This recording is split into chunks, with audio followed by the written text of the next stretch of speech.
more of the past was revealed. Yet more has yet to be revealed. But Dante's 11 will need to find out in order to resolve this.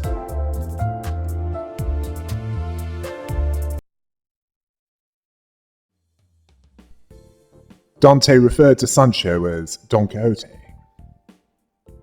She once saw that name as her salvation. Their own kind disowned them. The humans considered them hideous.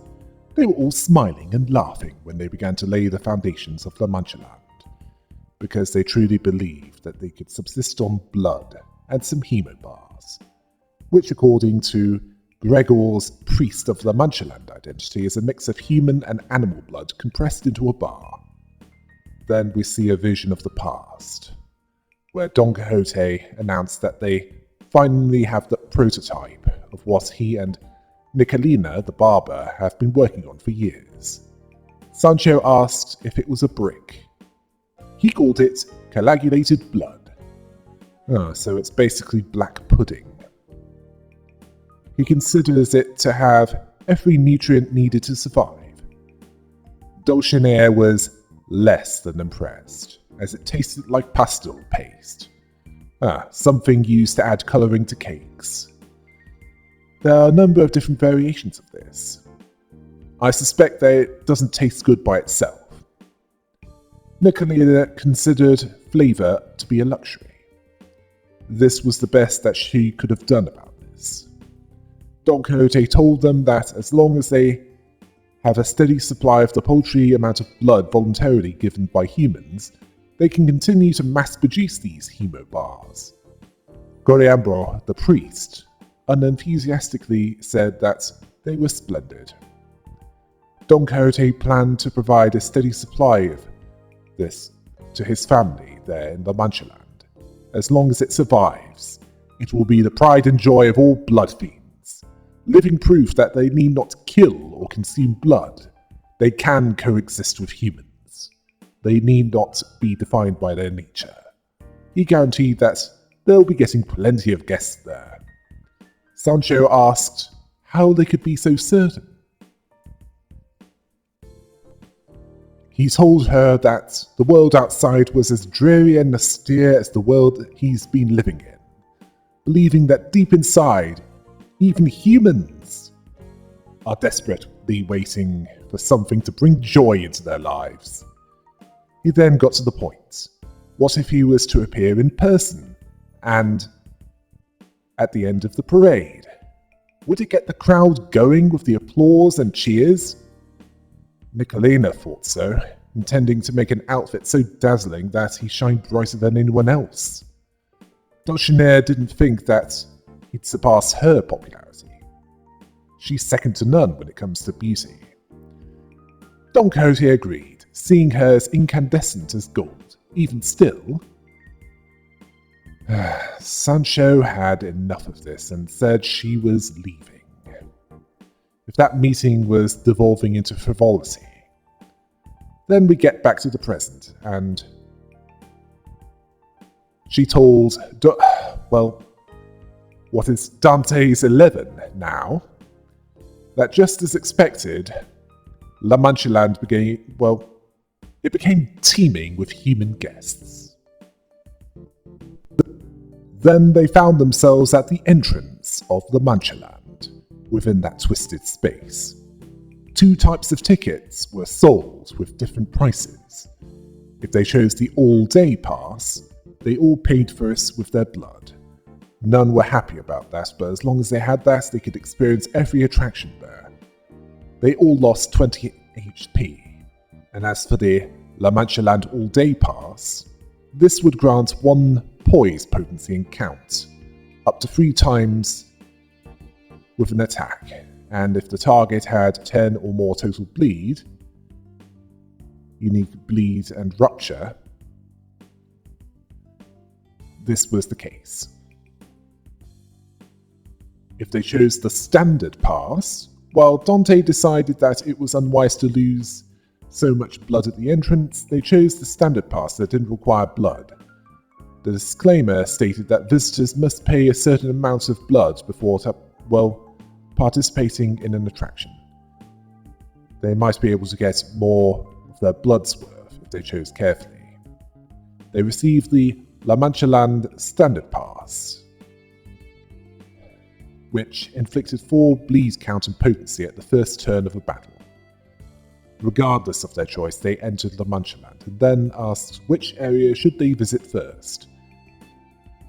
If they participated in a game of fantasy blood shooting, they decided that they should defeat as many blood fiends as possible, and so did this again. Yes, they fought blood fiends and blood bags in that attraction, where a token of victory would be granted should they make it.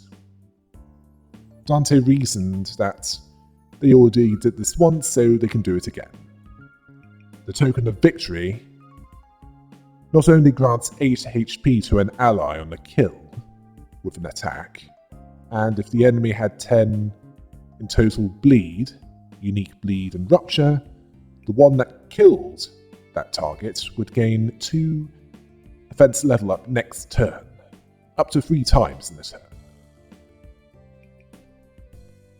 If they decided to head to the confessional, noting that they didn't do much there earlier, a voice echoed there to please come there, should they wish to confess their sins and partake in a consultation. They decided to have someone confess their sins. As for the chosen, it can be anyone, but it's more likely to succeed if it's any that have had their unfinished business at least started, except Rodia. If the check passed, then the chosen's confession resulted in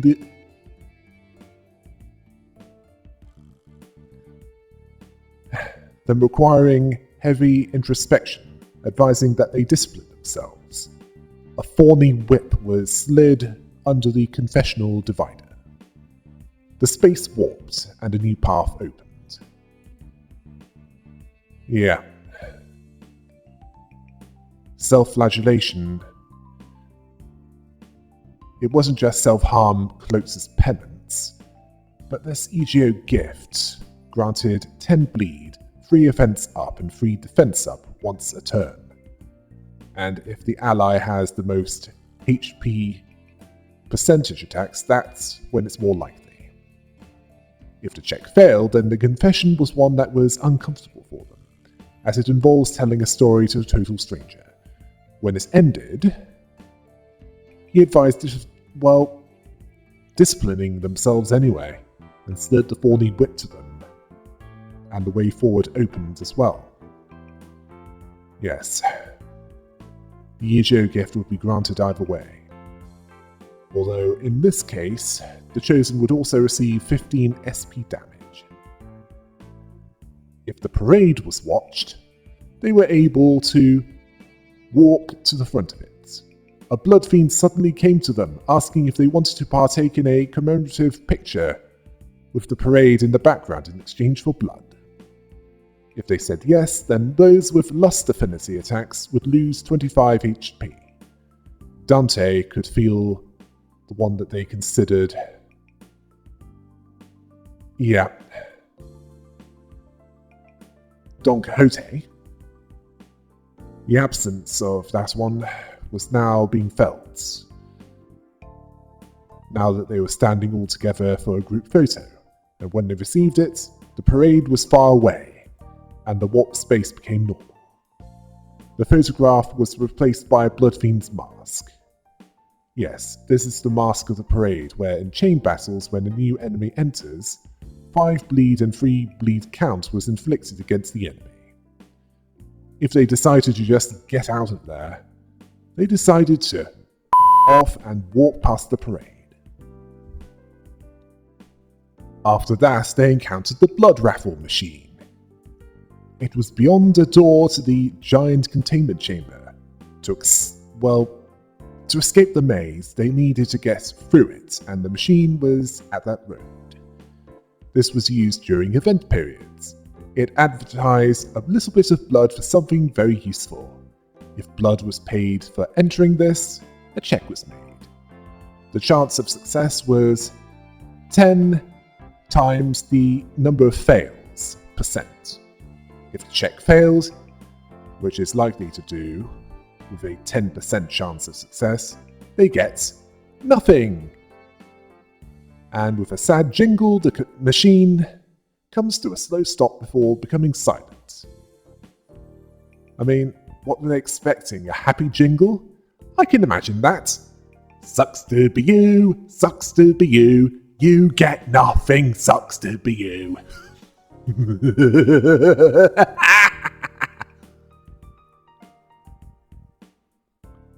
Then they go back to the first choice of 3.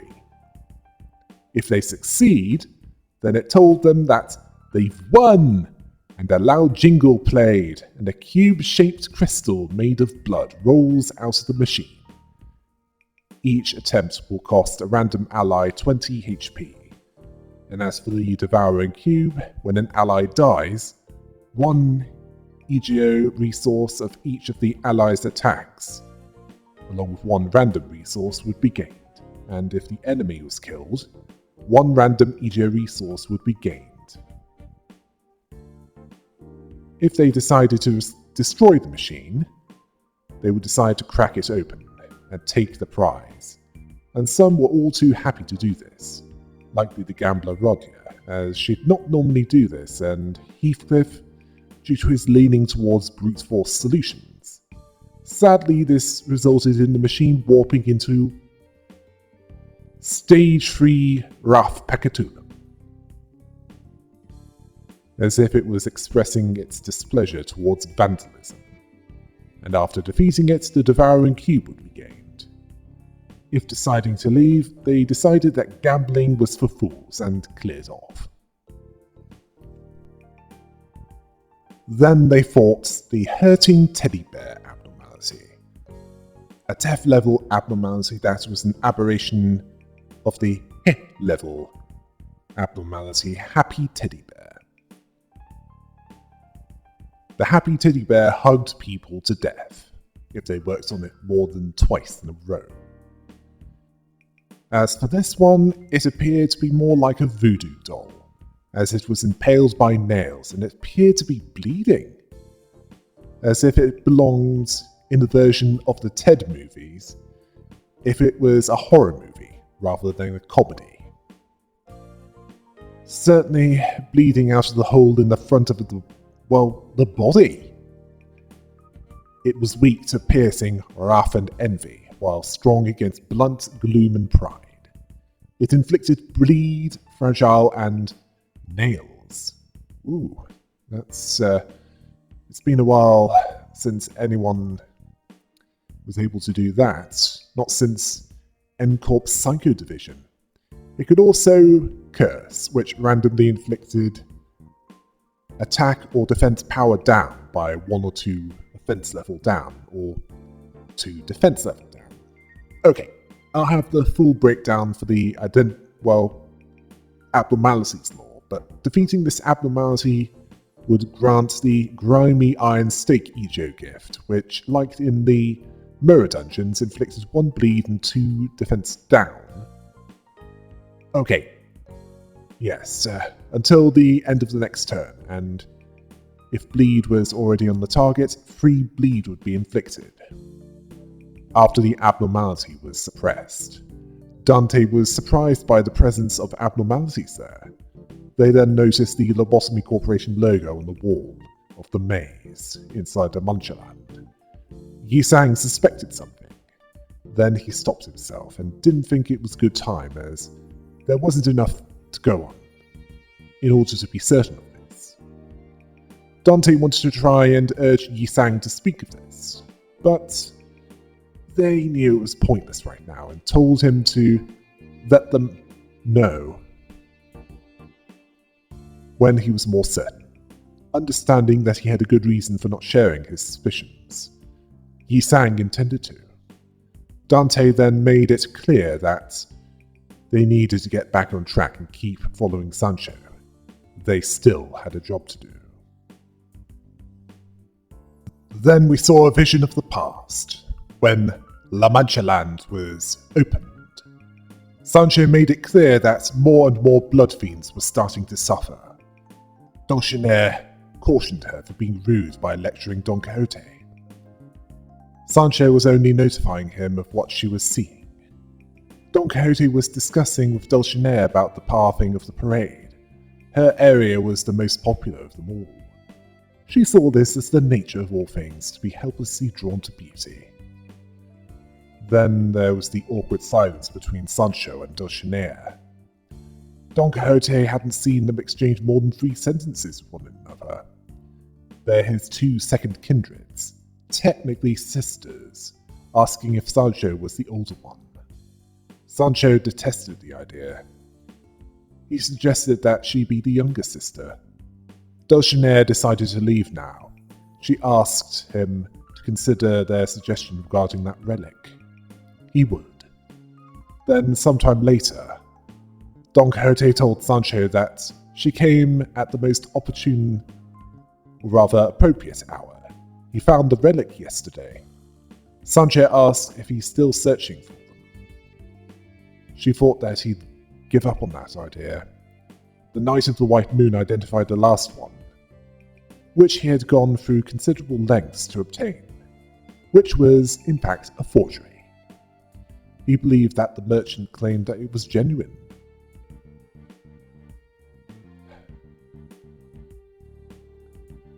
Where it was identical to the description of the helm worn by the founding fixer of the Hunter Association. Asking her to compare it to the illustration. Sancho was long suffering by this point, understanding that he'd been deceived again.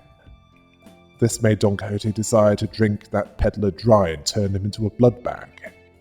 Sancho asked why he was so desperate seeking trinkets like that. He's powerful enough without the crutches that these relics provided. He didn't want their strength. He wanted the body odor of the fixers that had once worn them, their histories, and the tales that they had to tell. Don Quixote saw that Sancho was looking at him like he's a nutcase. Well, that's because he is. This was a relief to Sancho, as his eyesight was in fine health. He didn't think that this would do. He'd rather have those relics in his hands than go there himself. Sancho saw this as good, but didn't he hear what she had to report earlier? That he knew that the blood fiends were suffering. He didn't expect the path that they walked to be an easy paved road. Yet they'll overcome this together, as long as they manage to acclimatize to that. He noticed that Sancho was doing quite well herself. She said nothing. Then Don Quixote told her that he had an idea that was quite ingenious, and Sancho was mildly annoyed, yet asked, what was it this time? He patiently waited for her to calm herself down before saying this, which she did. He asked if she wanted to go on an adventure by his side. Sancho then asked Coriambo the priest how the consultations were going. There was a pause, but according to him, all was at peace. Yes, all were at peace, tranquil, as they always were. He then asked if she took her daily dose of Hemobar, and she did. This was good to him. He heard that she was preparing to travel with Don Quixote on an adventure.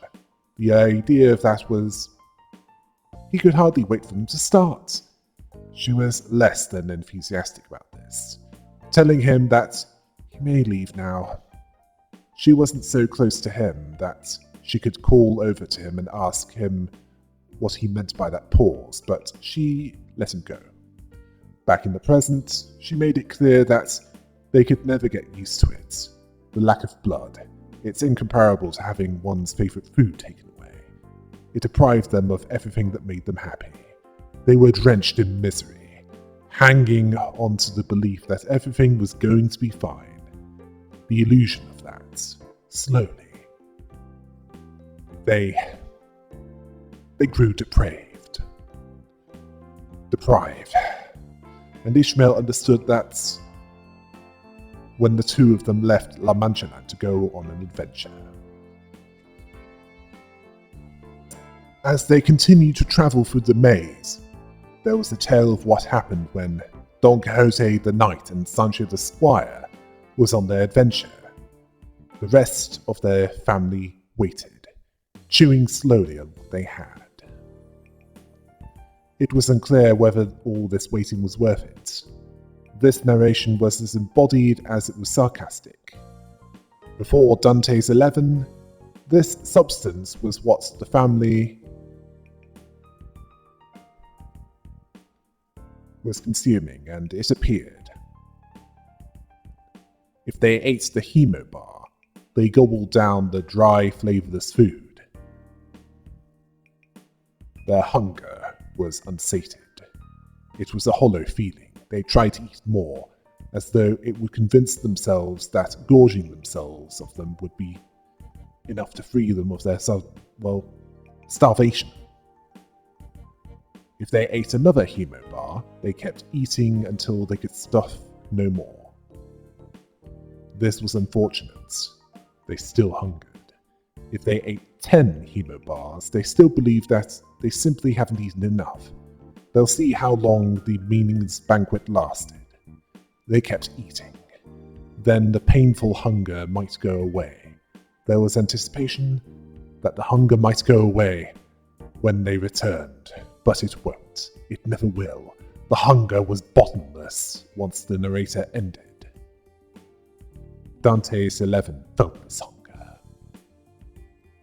The path opened without a chance to fill their stomachs. They kept moving and gained the endless hunger Egeo gift.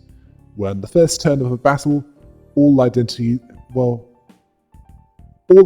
would lose 5 SP and gain 1 attack up for 3 turns.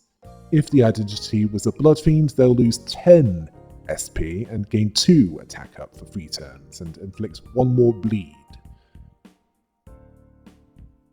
that they could from attacks.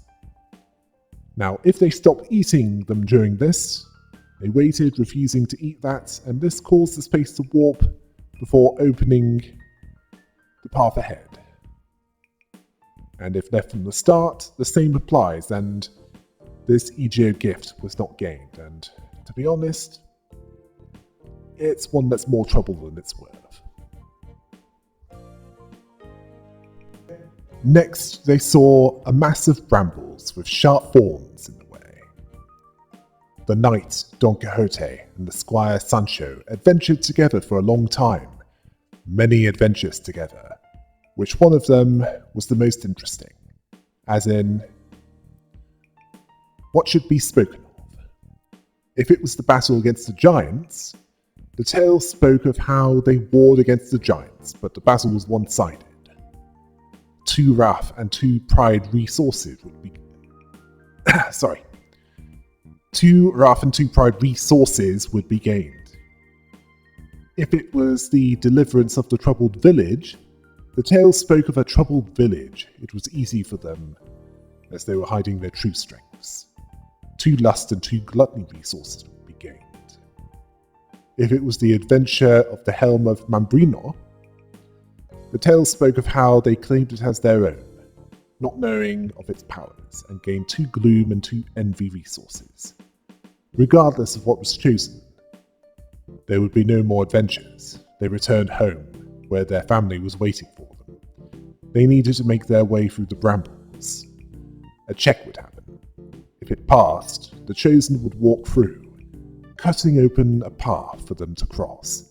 They made it through the brambles with only a few scratches. The chosen would receive 25 HP damage, heal 10 SP, and all would receive 4 rupture at the start of the next battle, and the Little Dream Egeo gift, where 5 SP would be healed on a clash win with a pride skill. I can see the Blade Lineage team would exploit this ruthlessly.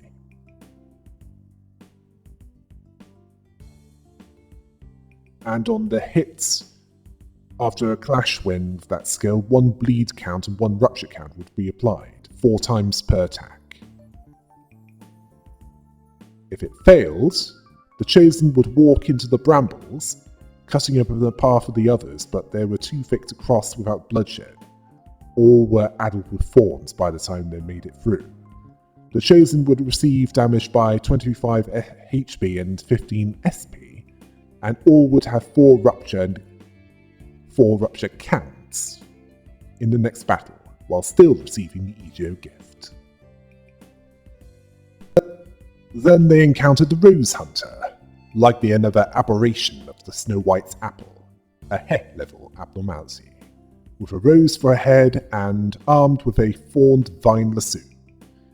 It was based on the Huntsman ordered to kill Snow White, much as the Ebony Queen's apple was based on the Queen. The rupture status is what happens whenever it hits the enemy, which causes damage by the amount each time it hits for as long as the count lasts. It has even more power against targets that have enough rupture.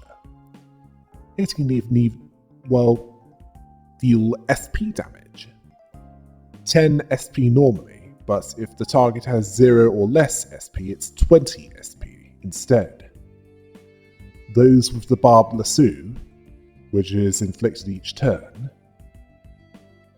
when the abnormality is 40% or less HP, it can also inflict rupture equal to each target, and can damage more at the cost of its own defense. As for the barbed lasso, it can also provide it with more shield when blocking, and those that are staggered or has barbed lasso can deal more damage. Be stronger in clashes when the target has rupture or is faster than any of the others that it's against. It can also prioritize targets with the lowest SP. Speed is gained equal to the barbed lasso generated, which is a minion that's vulnerable to all physical damage types and will inflict rupture if allowed to. It's weak to slash. Well, the Rose Hunter is weak to slash, wrath, lust and pride, while strong against gloom, pierce and sloth. After the battle, the barbed lasso would be received. This EGO gift would, at the end of each turn, inflict rupture on all equal to the current speed value of the targets, and when activated, the Lust Absolute Resonance, which is more likely to happen with a Lu Association team, and this would also go well with N-Corp Faust to heal some SP. It would apply 3 rupture and 3 counts to a random enemy.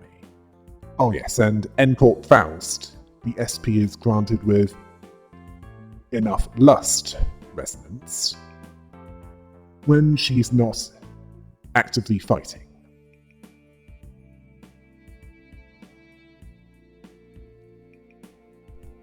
Then they encountered blood fiends with red flowers on their heads. One of them remarks on how they had no idea something could taste so delicious. How did they survive so long with tasting something so delectable? How could they forget that sensation? Heathcliff was annoyed by how the blood fiends had found them, and Methot saw that they were corroded by an abnormality. They spoke of following the trail of blood that they spilled, missing it so much, remembering that day when they had their first accident at La Bunchaland, when blood was dripping from one of their guests.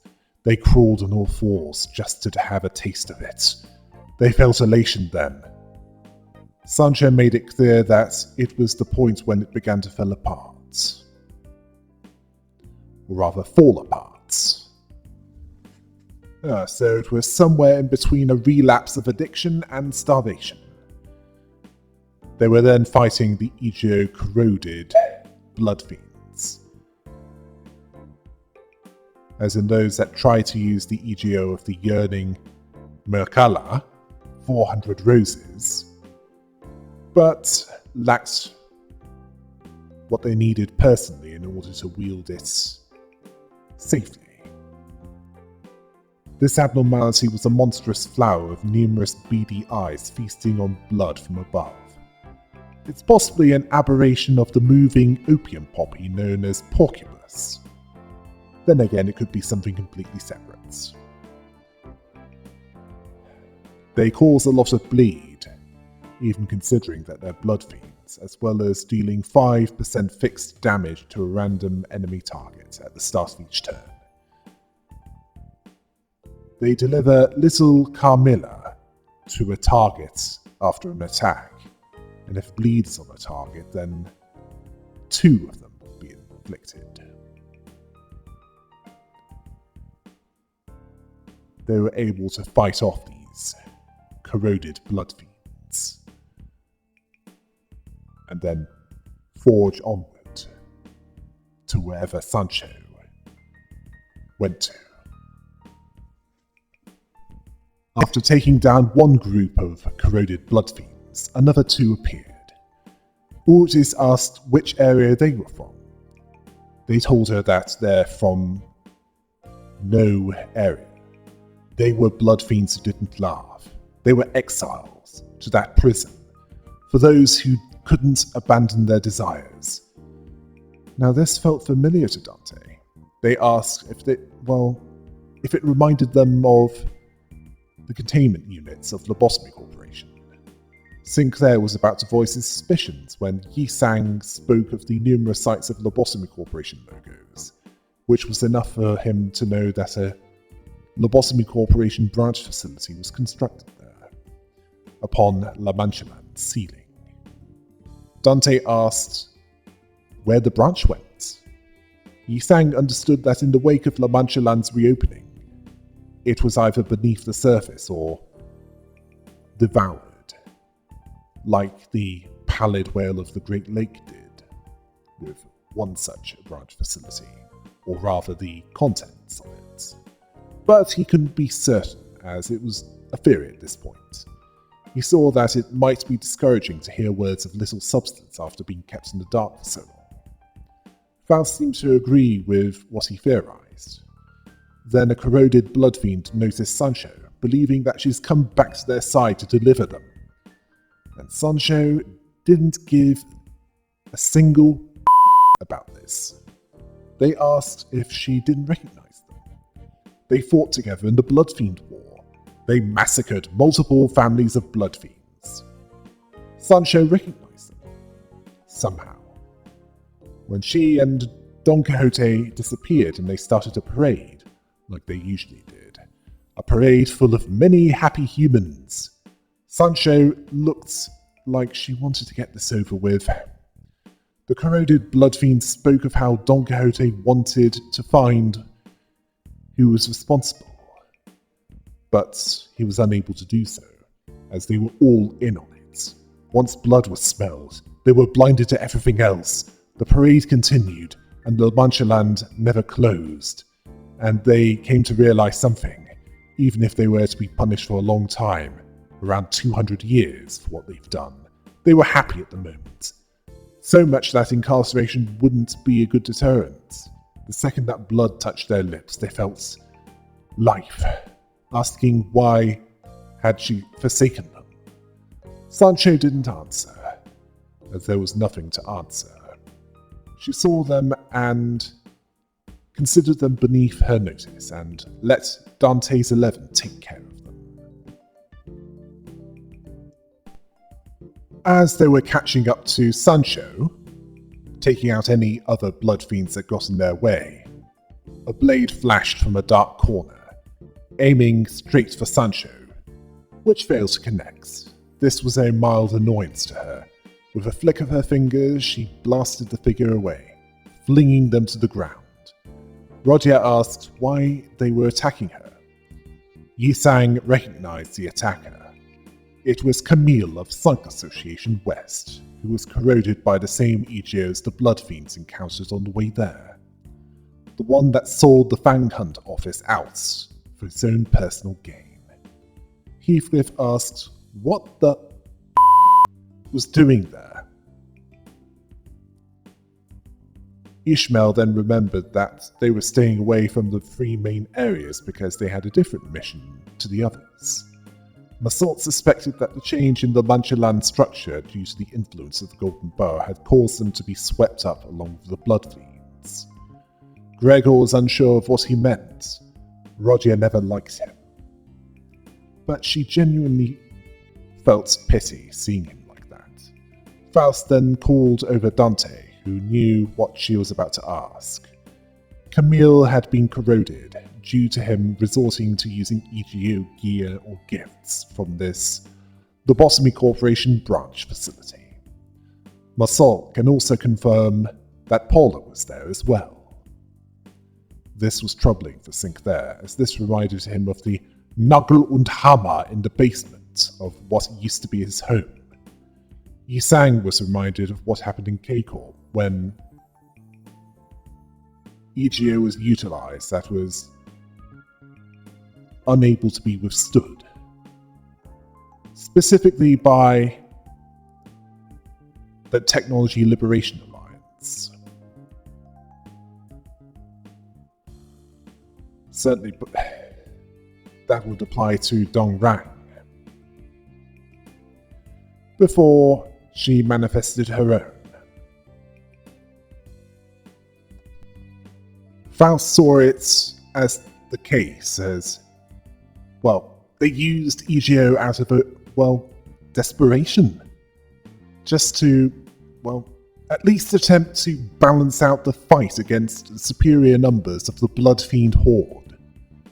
Gregor found this bitterly amusing, that he'd sacrificed himself for the battle, and he saw how hollow that sounded.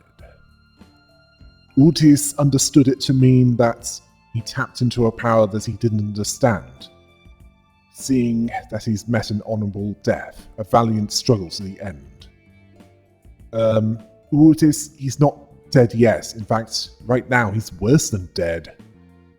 Oh yes, valiant. A word that Don Quixote used so much. Dante looked towards Sancho with some vague hope, but she simply dusted off her clothes and walked off with a lack of interest. This clearly wasn't her problem. Dante ordered them to help them find peace, as in putting them out of their misery. They then fought Camille and Paula, who were threatening their lives and were, they were unlikely to be able to go back to their lives as fixers. I'm unsure of Paula's part of this, but Camille likely made the decision to sell out Romero and his Fang Hunt office, just so that they can complete their own mission. But in the end, it wasn't worth it. Greed led to them getting killed. Although it wouldn't have made much of a difference, as the Fang Hunt office would have been corroded with them.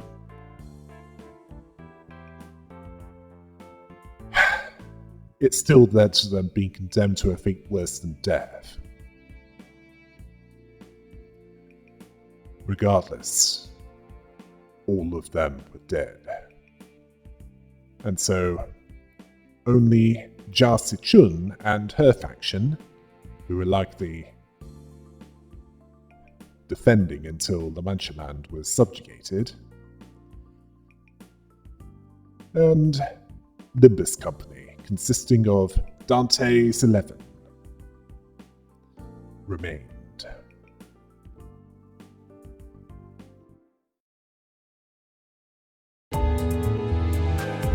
One loose end was tied up.